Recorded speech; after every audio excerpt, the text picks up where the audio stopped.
My name is Jay Huddleston. I'm going to be reading this statement, so I won't be able to look at the camera. The United States needs to make enforcement of drug possession laws its lowest priority job for cops on the street. The war on drugs is a failed experiment that has enslaved millions of young men and women in our system of prisons, jails, probation, and parole. Our founding fathers never would have envisioned that the United States would incarcerate its people at the highest rate of any country in the world, nor that of the 2 million people behind bars in this country, 800,000 are serving time for simple possession. Our prisons and jails should be reserved to house the most dangerous offenders. The idea of putting away a teenager for possession makes a great and ignoble lie of our rhetoric of land of the free, etc. We have laws to deal with the ancillary abuses associated with the drug trade, laws against violence, money laundering, illegal weapons possession, etc. Let's focus on those crimes and give the people a break for a change. Crime rates have continued to go down since the 1990s, but Texas and the United States have escalated the number of people we incarcerate. Fewer people should be incarcerated if fewer crimes are being committed. Don't you agree? We've grown up a huge and redundant system of law enforcement that is not necessary to keep the peace, but it is exactly what Eisenhower warned of, the military-industrial complex. We are now a police state. Who benefits? Society? No. Who are the police protecting when they put a kid in jail for a joint or a small amount of cocaine? The kid whose life they ruined with the stigma of a criminal record? Drug possession, if illegal at all, should be disposed of by citation and fine. Instead, we have redundant agencies, the FBI, ATF, DEA, local police, and county sheriffs, all throwing duplicate resources at the drug problem when they could be solving crimes like rape, domestic violence, and murder. If a dealer commits murder, arrest them for murder. If a drug user commits burglary, arrest them for burglary. We don't need the DEA or drug task forces for the simple reason that they don't work. They don't provide taxpayer value. They haven't made the drugs less available, prevented addiction, or helped the people of the U.S. Why spend $80 billion a year on the war on drugs? Look at DEA finances for the year 2003 and compare it to how many prosecutions were created in that year. For $1,891,000,000, the public purchased just over 28,000 arrests, nearly 5,000 of them for simple possession. But they only netted fewer than 4,500 total convictions. That's over $420,000 per conviction. Does that seem right to you? I'm using Department of Justice statistics. Is that a good taxpayer value? Well, the DEA budget for 2007 was almost $2 billion, and their conviction rate isn't improving. Does any taxpayer realize he or she is spending more than $420,000 to convict a single person for drug possession? And that 20% of the people that DEA convicts have done nothing wrong other than simple possession.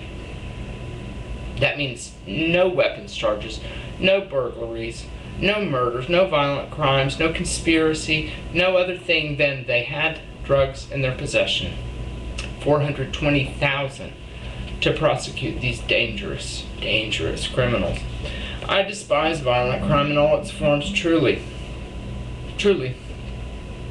Otherwise, I think the good people of this country should be left alone. The not-so-new equation of drug trafficking to terrorism is a grotesque lie used to justify the thousands of arrests of convenience made of people possessing drugs who were searched initially in connection with terrorism.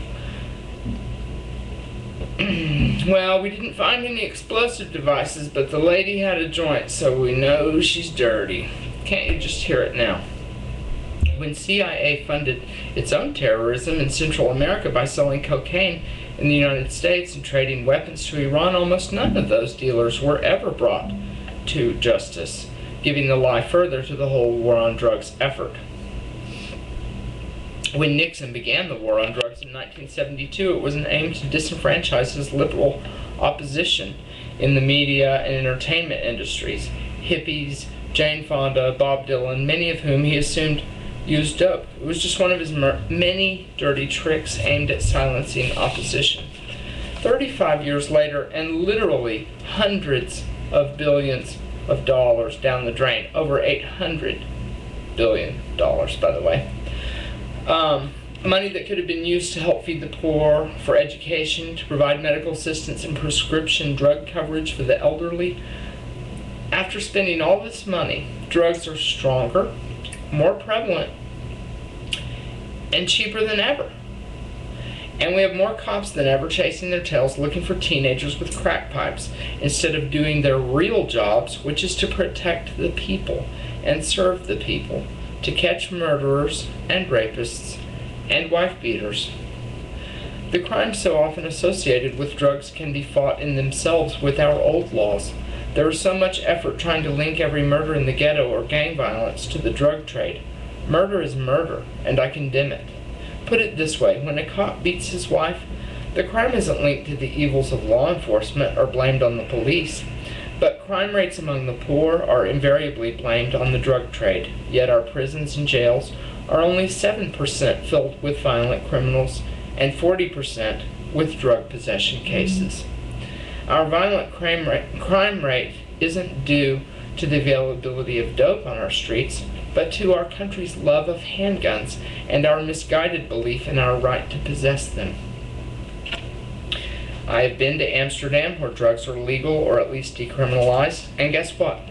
Their addiction rate is lower than ours, as is their violent crime rate, and their rate of incarceration is less than 100 per 100,000 of the population, while we incarcerate our people at a rate of 800 per 100,000. Does this seem right to you? If Americans are so great, as we claim, why do we lock ourselves up at such an outrageous rate? I happen to believe Americans are pretty good, and that there's been a disconnect between law enforcement priorities and what the public wants and needs.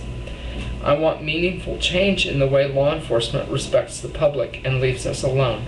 We can't go on with things the way they are. There's no more money to keep building prisons and keep adding new categories of crime and increasing surveillance and more cops everywhere. People want to eat. They want to be left alone in the privacy of their homes. If some of them want to get high, what difference does it make to you or to me, truly? Has incarceration helped this country? No. Try something different. Get politicians talking about new ways of thinking. Politicians and the police have victimized America with a war on drugs that benefits only themselves. We want our money back, and we want our kids left alone by the cops. I'm Jay Huddleston. Thank you.